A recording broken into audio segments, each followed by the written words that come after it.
Caríssimos, raríssimos, estamos ao vivo? Espero que sim.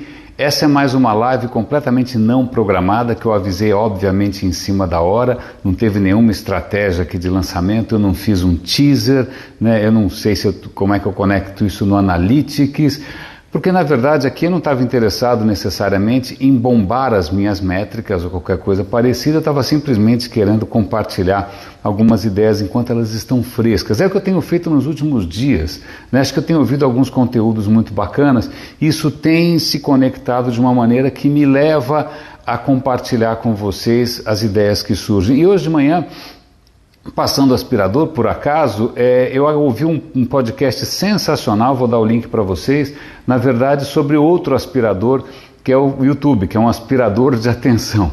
É uma série extremamente interessante do New York Times chamada Rabbit Hole, exatamente, a toca, o buraco do coelho. Uma alusão aí a Alice no País das Maravilhas, que estava lá feliz e contente até ela seguir um coelho, pular na toca do coelho e pronto, dali para frente era só maluquice. A questão ali é sobre o quanto o YouTube influenciou a nossa vida, mas sobretudo como. Isso é muito interessante. Eles vão seguir justamente um rapaz que conta lá um pouco da vida dele e que também passa para os repórteres todo o histórico de vídeos que ele tinha assistido nos últimos anos, o que são mais ou menos 12 mil vídeos. E eu não tenho um spoiler, não vou dar um spoiler aqui, mas o que acontece é que o rapaz, de um cara relativamente despretensioso, um garoto normal, ele acaba se polarizando. E a questão é como é que isso aconteceu. O que é bacana é que o pessoal do New York Times consegue localizar um ex-funcionário do Google, um francês, que talvez seja o pai aí desse algoritmo que torna o YouTube tão viciante, né, tão irresistível. Esse francês conta o seguinte: ele foi contratado, ficou super feliz, né, que todo mundo queria trabalhar no Google na época, e deram para ele uma missão aparentemente simples. Olha, você é um cara especializado em inteligência artificial, a gente quer aumentar uma certa métrica do YouTube. Qual seria uma boa métrica para o YouTube? Número de pessoas que assistem, número de cliques? Não, eles inventaram outro critério, que é o tempo total assistido. Quanto tempo as pessoas passam?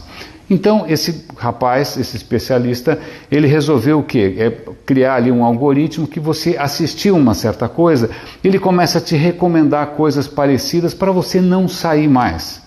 Vocês estão familiarizados com isso, uma vez que você entra no YouTube, não só no YouTube, aqui no Instagram também, várias outras plataformas, uma vez que você entra, você é meio que sugado para dentro da toca do coelho. E, bom, quando o rapaz criou esse algoritmo de recomendação, cuja métrica final era justamente quanto tempo as pessoas passavam assistindo qualquer coisa, tanto faz, tudo muito bem, os números cresceram maravilhosamente e tal, mas aí ele percebeu uma coisa: Primavera Árabe, o que acontece?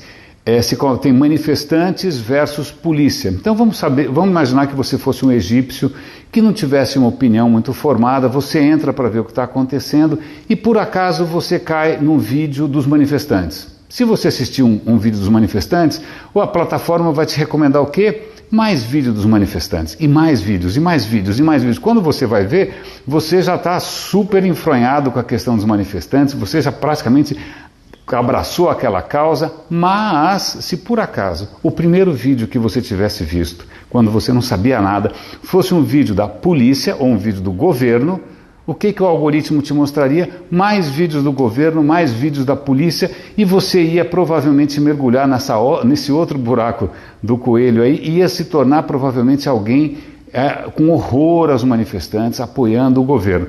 Ou seja, esse programador percebeu que um algoritmo que ele criou em cima de uma métrica, que ele nem parou para pensar qual poderia ser o impacto dessa métrica, a métrica ele realmente atendia muito bem, mas ele gerava um impacto nefasto. E esse cara ficou tão encasquetado com esse impacto, né, com essa bolha que cria em volta das pessoas, as pessoas começam a ter os seus preconceitos reforçados, que ele resolveu fazer alguns projetos paralelos ali no Google para tentar reverter essa história.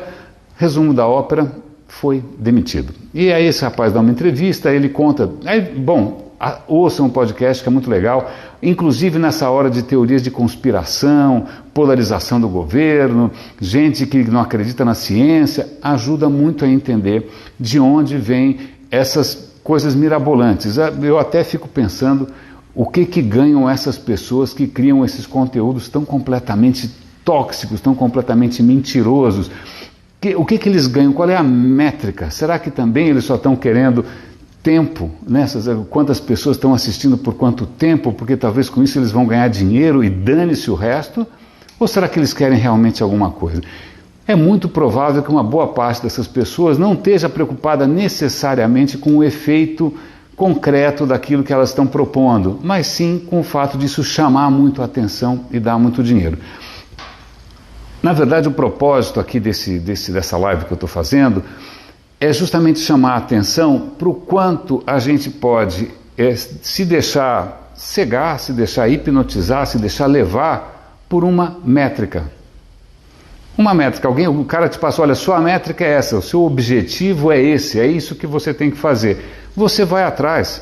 A gente, deve ser meio defeito de fábrica da natureza humana, você bota um paninho colorido na frente de um pedaço de pau ali, vira uma bandeira, sai todo mundo correndo atrás. A métrica é essa, dane-se e o resto. Recentemente eu até coloquei, acho que no meu canal no Twitter, um post, uma fala, uma declaração absolutamente infeliz de um cara da XP Investimentos, dizendo que, olha, o Brasil agora está super barato. O país indo para o fundo do poço, milhares de pessoas morrendo, e a preocupação dele era que agora o Brasil está barato. Por quê? Porque provavelmente ele está indo atrás de uma métrica que é grana, e dane-se o resto.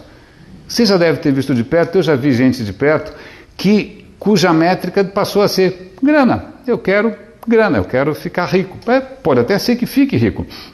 Mas se ela olhar em volta, se essa pessoa olhar em volta, vai ver que provavelmente se cercou de um empobrecimento geral. Você até pode ter atingido aquela bendita métrica ali, mas provavelmente várias coisas que você fechou os olhos, uma hora vão voltar. Então a gente está vendo agora na sociedade a dificuldade, inclusive, de mensurar, vamos imaginar que o nosso foco agora fosse métricas mas como métricas a gente não consegue medir, a gente tem dezenas de milhões de pessoas que são praticamente invisíveis porque a sociedade deixou essas pessoas de lado, sei lá por que métrica que for.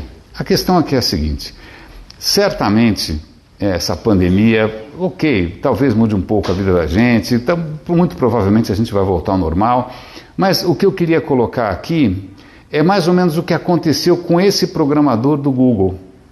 Caiu no colo dele uma métrica, ele foi atrás, ele percebeu que o impacto daquela métrica era empobrecedor, que ele tinha um impacto ruim, e ele simplesmente recuou, falou, eu não quero jogar esse jogo. Tá? Então o que eu estou tentando plantar aqui é uma sementinha, quem sabe isso floresça em algum momento na cabeça de alguém, em alguma situação daquelas, em que você para um pouco para respirar e fala, pera um instante só, o que eu estou fazendo aqui?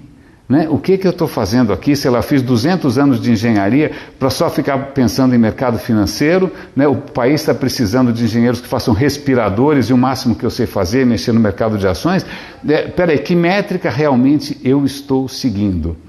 Qual é a métrica que realmente importa? É muito provável, inclusive, que as coisas que realmente importam não sejam tão traduzíveis em números, elas não caibam necessariamente numa planilha de Excel. É muito provável que inclusive o seu chefe ou o pessoal do Lean, ou seja, quem for, rejeite qualquer colocação sua, porque eles querem números duros, eles querem métricas para acompanhar, o que você está falando é soft. Muito provável, já aconteceu comigo. A questão é, espero que em algum momento alguém, como esse programador francês aí, pare e pense, o que eu estou fazendo? Qual é o impacto? O que eu estou provocando em torno dessa métrica que, na verdade, não é tão valiosa assim. Caríssimos, raríssimos, um excelente fim de semana para vocês. Eu apareço em qualquer live dessas improvisadas por aqui e eu vou dar o link, chama Rabbit Hole, é um podcast do New York Times. Espero que vocês gostem e, por favor, tirem um pouco o pé desses algoritmos do YouTube. Alguém ali, você está virando uma métrica esquisita na planilha de alguém. Um grande abraço e até a próxima.